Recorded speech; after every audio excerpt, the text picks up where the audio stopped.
Now, having said all this, just one little question that definitely comes to my mind. If you were given a chance to pick up one character that you want to live from the stories that you've written, I think you've written innumerous. How many books have you written so far? So far 10, I guess. Oh my God, and that's edited Navdurga, more, that is Abdul Kalam, and then you have Land of the Lore. Lore of This the is Land. I definitely want to take a copy of this from you. So all related to Indian mythology. Okay. Yeah. Not mythology, Okay. but folklore, Okay, culture. folklore, okay. Yeah. Trumpet calls. My God, this is stunning. Absolutely stunning.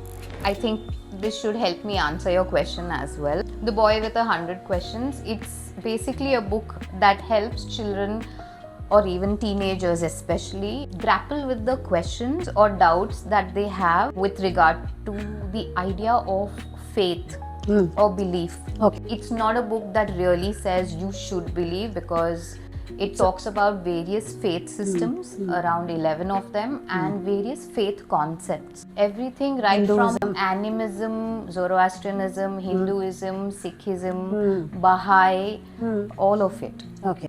That must be very interesting for school children, especially for teenagers to read.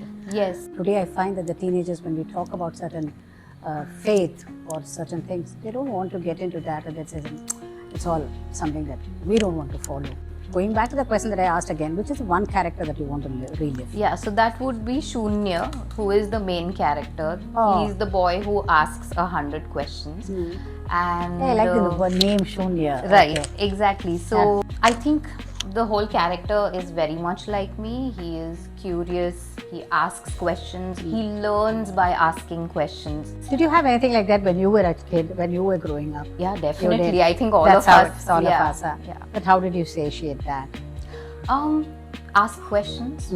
I think it helps to have conversations, especially when it comes to beliefs, faith. I think it helped that I was part of a school where my classmates belonged to various communities. So I have friends from various communities. Oh, that's I good. mean, some of my closest friends, I have a Muslim friend, a Parsi friend, Christian, Sikh, all of them, you know.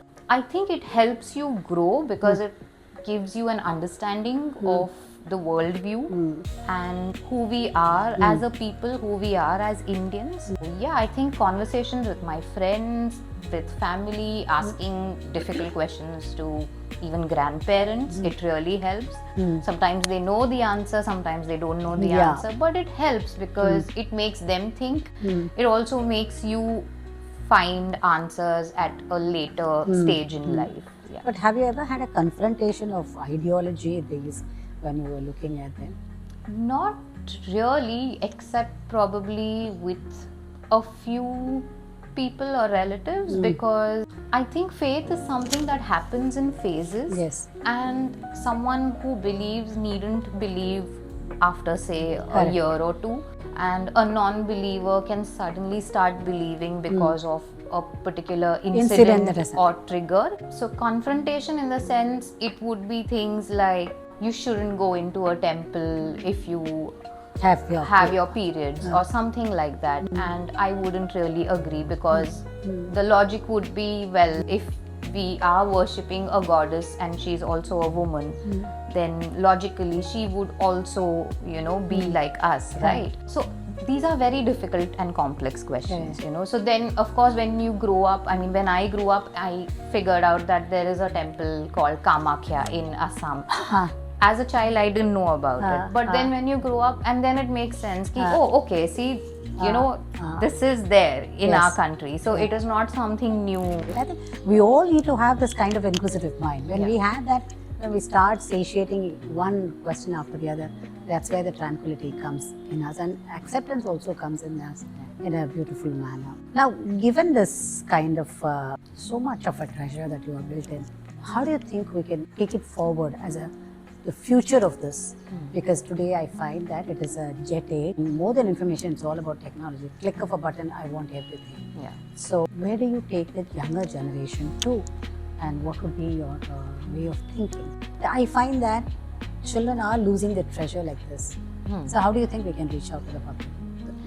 So before reaching out to the kids, I think it's important to reach out to the parents and educators. Correct. Because when kids are younger, they do emulate what grown-ups are doing around them. So if they see that a parent is busy on the phone, then it gives out the message that the phone is important. Correct. Right? So many times we tell parents that you should spend time reading with your child. Correct. Only if you sit and read, or if you sit by yourself and read a book that you like, the child is going to understand the importance of reading. I think the same goes for librarians, educators. Correct. There is a lot of focus on textbooks, yes, but what happens is, as far as the children's publishing sphere is concerned in India, a lot of books can be part of your co-curriculum reading or storytelling. If you just use stories from these books to teach. Storytelling is the best way to connect heart to heart. Absolutely. And that has to happen right at a young age, even in schools. Yeah. When I was a principal of the school, every class used to have a story corner. And that story corner would have books of varied kind, When a child finishes his work or work faster than others, he's going to be the greatest nuisance in the class because he knows everything. Because they learn from home or from tuition classes. So these children, we used to tell them, go to the story corner, pick up the story that you want, and then start writing a dialogue for it. Or give them a task which is much more than what they can think of. And believe you, the way they have really worked on it, it's something very, very surprising. Very, very surprising. It's not that we underestimate our children's capacity. We underestimate the way they think. Right? There's a lot of things that parents as well as the schools can take it up, especially books like this need to reach up to every class. Yeah. And that's when, and there has to be an interpreter for this. Once that takes that route, probably there'll be a lot of things. Because these are treasures. These are all just a treasure that you have really, because writing one book, I know how difficult it was. And in fact, my second book is also, I've finished the second book, but still, it is difficult. It's not as easy as one makes it out, because you need that connectivity. You need that kind of a coherence. Jab tak wo nahi milega na, tab tak it doesn't hit the audience. So you need to think about what to use, what sort of a word to use. But of course, you have these days so many ready-made masalas given to you. But your originality is what your originality is all about. Am I right? So how do you think you want to take it to the schools, or how do you think you want to propagate these books? Any kind of plans for future? I think schools are, from whatever I have observed, they are not very open. There are, literature fests within schools. They do have reading days. But what happens is then it's very limited within a small circle, and they don't really explore various authors and various voices, various genres as well. I think it's very important to also have inclusive stories. So if you only have books that speak to a particular social strata of children, that's a problem. Correct. The idea of my books is to say that, look, there are people in various parts of the country. So for example, if you will look at these two books, Once Upon a Beginning, which talks about the origin stories of various things, right from the sun, the moon, and even tamarind, everything, or how the tiger originated. All of these are Indian stories, but we are so used to either reading international versions of these origin stories or mythological versions. So these stories get left behind, and it's important to know that children somewhere, in a remote part of the country, remote compared to where you are staying, these stories are part of their everyday lives. So we need to understand where we come from, all of us, like I said, as a people. What I also try to do is have very relatable characters. So for example, this is a book, it's called Har Ghar Har Gilla, and it is a Hindi graphic novel that I have written.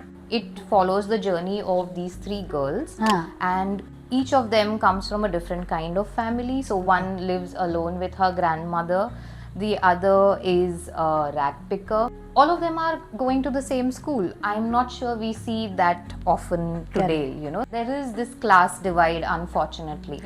And the three of them, put their creative energies together to find a particular endangered bird, which is the greater adjutant stork, and which we find mostly only in Assam, in the country. So, so these stories I feel are important, like I said, to help children understand more about the country. Very, very interesting. Absolutely interesting. Very stunning, Nalini. It's very inspirational for all of us also. Like, in a sense, oh my God, what a treasure. It's an absolute treasure for us to cherish. More than anything else, I think this should go across to various schools especially. I think it's more about the schools becoming more open to these kind of things. Of course, it takes a lot of time. I fully understand how it is with their curriculum, how they are going to be really looking into. We need to really bring in all this to the forefront. Yeah. And I'm very proud of having you in my show in this today. Thank you It's so a much. beautiful. I feel enriched, totally enriched. That's why I was just talking to you, like, it's such a good feeling to talk to youngsters like you who are into this field and who really want to make a mark in the minds of people. I think that is really great. Yeah. It's absolutely great to have you in my show. Thank you Nalini, so I'm much. blessed to have you, to be very honest. Thank you. Very, very blessed. Thank you.